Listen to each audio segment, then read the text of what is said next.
पहले दिन से 2011 केस पे हम काम कर रहे हैं। मुख्तलिफ यूट्यूबर्स हमारे साथ जुड़े हुए हैं, जिनमें बुशरा शकील साहिबा जो कि सर फहरिस्त है खवातीन में देखा जाए तो बढ़ चढ़कर उन हकाइक को सामने ला रही हैं कि जो लोग देखना चाहते हैं। बीइंग अ वुमेन धमकियां आने के बावजूद लगी हुई हैं। धमकियों से क्या होता है, हम अगर हक सच पे खड़े हैं तो उसके लिए अगर हमारी जान भी जाती है तो कोई ऐसी बात नहीं है। आपने कोर्ट में सबसे पहले राय खुरम उसके वकील को पकड़ा, बात क्यों नहीं कर पा रहा था, क्या वजह थी? जवाब ही नहीं थे उनके पास मेरी किसी बात। अभी 1-2 दिन कबल आप जाती हैं उनके गाँव, वहाँ जाकर बड़े खौफनाक हकाइक सामने आते हैं। क्या कहा लोगों ने आपको वहाँ पे? जो हकाइक थे वो बहुत ही खौफनाक थे। कुछ अच्छी रेपुटेशन वहाँ पे उन्होंने किसी एक की भी नहीं कही है कि कोई एक बंदा भी इनमें से कोई सही है। ये जो एक सिंपल लव मैरिज का नाम दिया जा रहा है, ये सिंपल लव मैरिज नहीं है। इनका प्लान ये था कि ये शरई शादी करके इसको गायब कर देना था, गायब करके तो फिर मतलब आगे स्मगल वगैरह कर देना, जो कि उनके वालिदैन को जी वो इस तरह का प्लान था।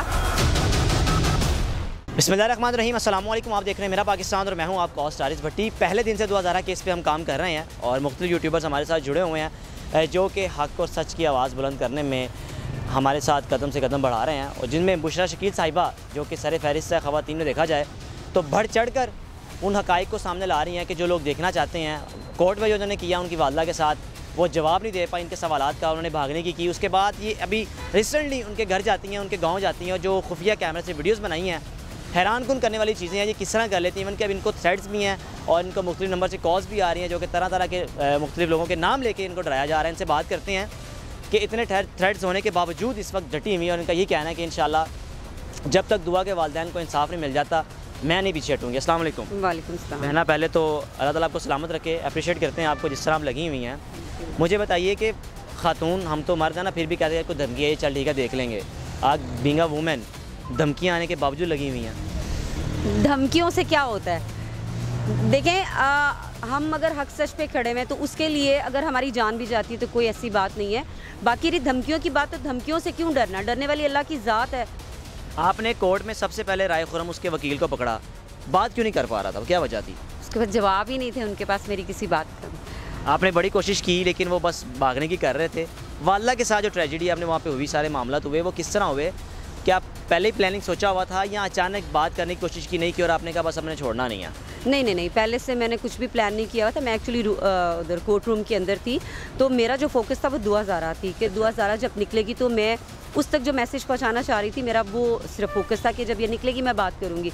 तो जैसे जज साहब की तरफ से ऑर्डर आए हैं तो मैं पहले निकल आई हूँ, क्योंकि मुझे पता था कि ये 5-7 मिनट के वक्फे से उसको बाहर निकालेंगे। तो मैं बाहर निकल के आई हूँ। तो जब मैं बाहर आई हूँ तो इन्होंने सबसे पहले दुआ की कह रही हूँ, ज़हीर की वालदा को बाहर निकाला। उसका अच्छा। भाई था साथ और साथ में एक और लड़का था और साथ में ज़हीर की वालदा थी।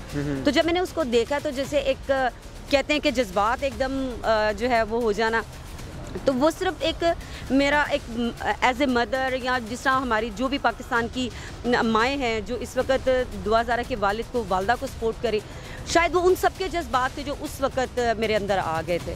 वो तो आपकी एक बात का जवाब नहीं दिया, उन्होंने भागने की पीछे तक आप रहीं। अभी 1-2 दिन कबल आप जाती हैं उनके गाँव, वहाँ जाकर बड़े खौफनाक हकाइक सामने आते हैं। क्या कहा लोगों ने आपको वहाँ पे? वहाँ पे बहुत सारी चीज़ें हमें पता चली हैं। कुछ ऐसी चीज़ें हैं जो मैं अभी मतलब कैमरे पे नहीं कह सकती हूँ, लेकिन जो हकाइक थे वो बहुत ही खौफनाक थे।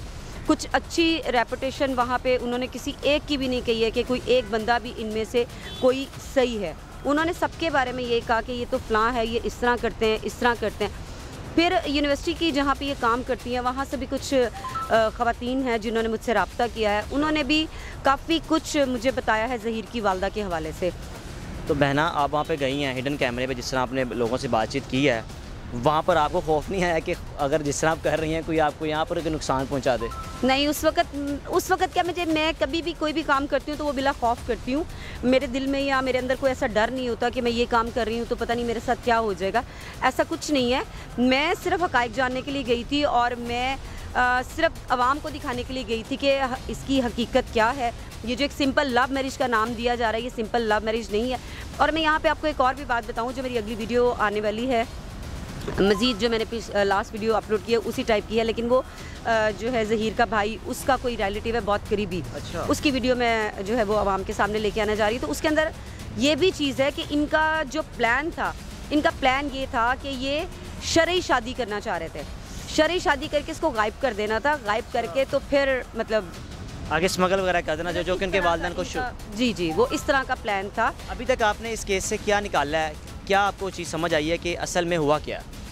असल में जो भी है, देखिए ये सारी आवाम जानती है कि हुआ क्या है। ये अभी से नहीं, ये बहुत देर से सब कुछ हो रहा है। वालिदैन चुप कर जाते हैं, वो कहते हैं कि अच्छा पता नहीं वाकई हमारी बेटी ही गलत होगी जो ये, लेकिन असल में ये चीज़ नहीं होती। बच्चों को बरगला दिया जाता है और इनको पता है। आप मोस्टली केसेस देखें 13 साल 14 साल, क्योंकि ये टीनेज होती है, बच्चों के माइंड इतना से वर्क नहीं करते हैं कि जो वो समझ सके अच्छे बुरी बात ना, तो वो ये ट्रैप ही इतनी छोटी कम उम्र की बच्चियों को करते हैं।